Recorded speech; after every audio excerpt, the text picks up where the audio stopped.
going on? You ain't know it's your boy, Little T. Back and for the fact you already know how hey man, check it out. Now we got the NBA Diamonds Wannabe Gangster.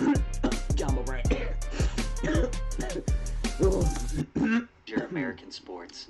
Basketball is the hardest sport to make it to the pros. Big job. 12,363 players, or 0.008% of players, will get signed to a professional team. Damn. To put that in perspective, if every dot on a basketball represents one potential pro signee, how many dots on a 3 basketball? dots out of the 35,000 will make it. Damn. The NBA also happens to pay their players the best, with the average salary per player being roughly $10 million per year, which would place you in the top 0.1% of earners in the United States. So someone like Ja Morant, securing the extraordinary job as a professional basketball player means he has basically won the lottery of life. Pretty much. He worked extremely hard and is being rewarded at the highest level for his efforts. Facts. And instead of building his legacy and setting up potential generational wealth for him and his family, he's deciding to take on the role as a gangster rapper, assaulting people, flexing weapons on Instagram, and trying to prove to the world that he really is about that life. Only person who made the NBA to go back to the hood.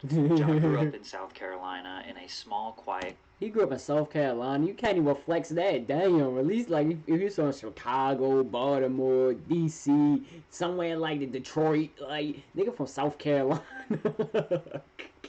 country town called Dalzell. Dalzell is a few miles outside of Sumter, which is ranked as the 46th most dangerous city in South Carolina. He went to Crestwood High School, where student academic performance is just about average with the entire state. It's pretty safe to say that Ja grew up in a very average American suburb, surrounded by slightly above average crime rate, and went to an average school. We have no reason to believe that he is a gangster or is gang affiliated in any way. He has no criminal record, no history of violence, and really only a few minor arguments on the court, which is extremely normal. Ja has two loving parents who have always supported his basketball dreams and are very proud of him. His mother describes him as a genuinely loving person. His father T used all of his free time to privately train Ja and help him become the superstar he is today. Morant is only 23. He was drafted as the number 2 overall pick by the Memphis Grizzlies in 2019. He won Rookie of the Year in his first season after averaging nearly 18 points per game. And every year I ain't gonna lie, bro. When Ja Morant first came out,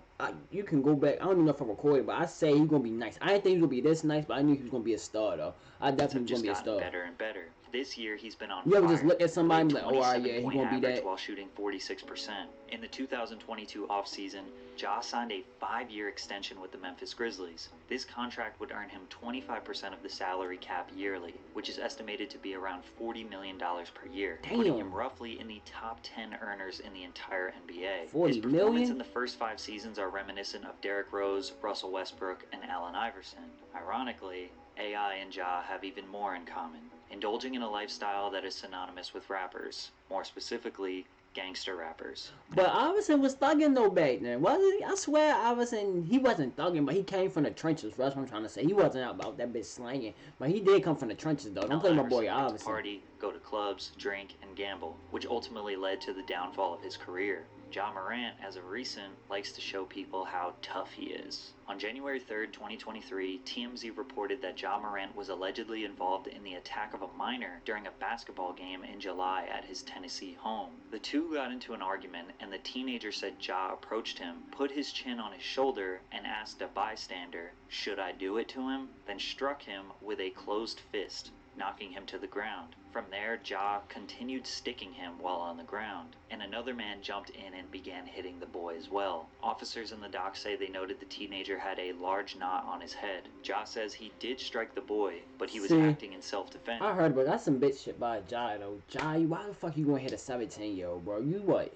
Ja like 22, 23, bro. What the fuck you in a 17-year-old for? And you in the NBA, bro. After the boy threw you acting like you really in the trenches, bro. You can't be hitting niggas like that. I would have sued the shit out of Ja Morant. I ain't even gonna dummy. If I was that little ass guy, I would have sued the shit out of you. I'm getting motherfucking paid, nigga. I ain't gonna hold you, dummy. I would have went home and fucked my eye up just for that, bro. Just so I can get my money. He fucked my eye. My shit swollen. There are also separate reports that say that Ja hit the boy 12 to 13 times and even went into his house, grabbed a gun, and put it in his waistband, taunting the boy. Now, NBA news outlets were harping on the fact that the kid was 17, but to give Ja the benefit of the doubt, a 17-year-old these days most definitely could light your house up. The 4 people involved That's true. These 17-year-olds be looking like they fucking 25 and shit. That's true. It's easy to see 17 and think of an innocent boy, but that may not be the case. The teenager did press charges, and the boy's mother demanded $20 million from Morant. Damn, but the charges were dropped due she's to stretching. insignificant evidence, and it was looking more like a false allegation for someone to make a quick payday off an NBA player. Yeah, she stretched for that bitch. She said 20 Ja million. had another police report filed by a security guard at a finish line in the Memphis Mall. The altercation started after Morant's mother had a dispute with an employee, which led her to call her son. Ja showed up with 9 men. A verbal confrontation transpired, and then a member of Morant's group pushed the security guard in the head. Morant then said, "Let me find out what time he gets off," which made the guard want to file a report as he felt threatened by Morant's statement. Now, Ja had the opportunity to show the world how gangsta he was when Shannon Sharpe pressed the Grizzlies on the sidelines of their match against the Lakers. Shannon yelled at Dylan Brooks saying he can't guard LeBron, to which Dylan responded, "F*** you." Shannon retaliated and stood on the sideline begging for them to get in his face. Ja's father T even got up and barked at him a little bit, but nobody wanted to get up and close to Shannon. My man thugging in a sweater. Across the court. And as soon as people tried to usher Shannon away, the Grizzlies decided to try and press him. Shannon later said, "They don't want this smoke. They don't want problems. But I wanted everything they had." Yeah, 1 week later, yeah, Uncle Shay.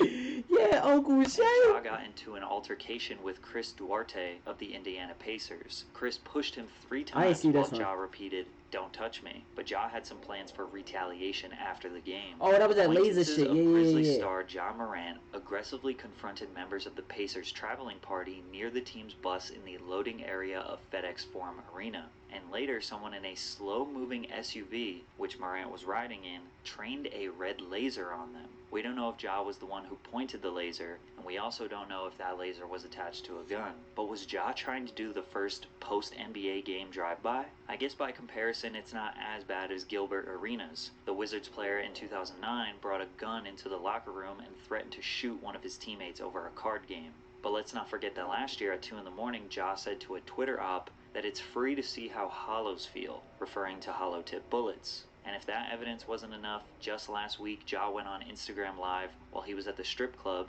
and flashed a gun to the camera. This action prompted a 2-game suspension, as well as Ja deactivating all of his social media pages. Obviously, 99% of people denounced this behavior, but some people like Gilbert Arenas and Paul Pierce defended Ja, basically saying they understand why he carries a gun.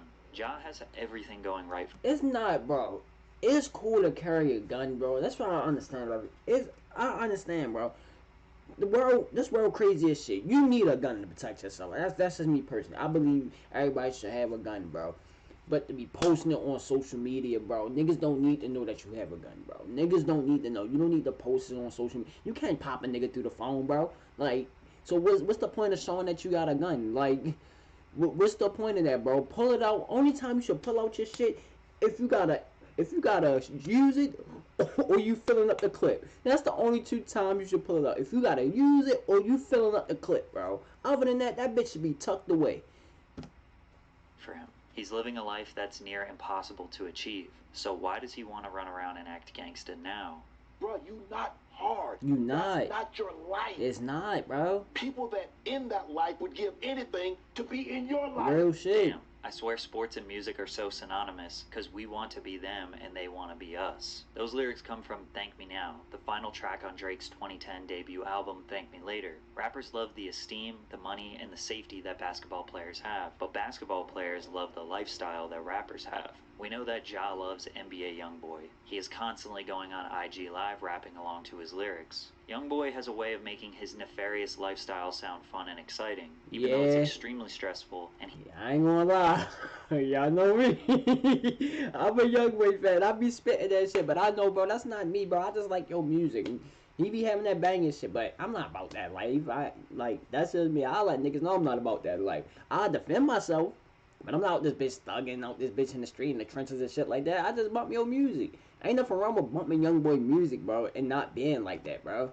He likely has a target on his back 24/7. Like we said before, Ja is from a small suburb in the middle of South Carolina, and we have reason to believe he's had a pretty solid and stable upbringing. He moved to Memphis, which is known for being a dangerous city, home to a lot of famous rappers. He became the face of the Grizzlies franchise, so everyone in the city loves him. When he goes to the club, where real Memphis gangsters probably hang out, they likely show him love.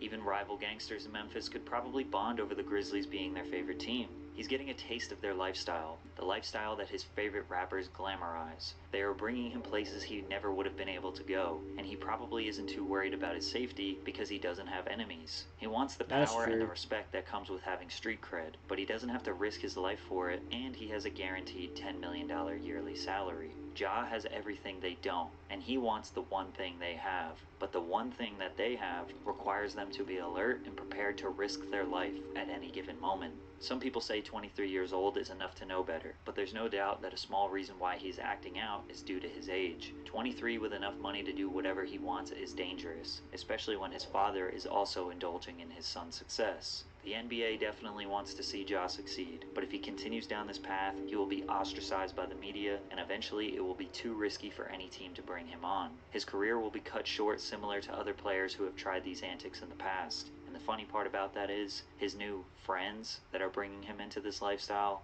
won't be there for him when he isn't a star basketball player anymore. That's facts, bro. That's facts. Niggas will use you, and then when they don't, they'll toss your dumb ass to the side, bro. I know that firsthand, for real, bro.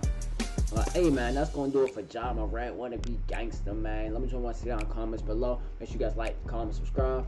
Hope y'all enjoyed the vibe, man. Peace.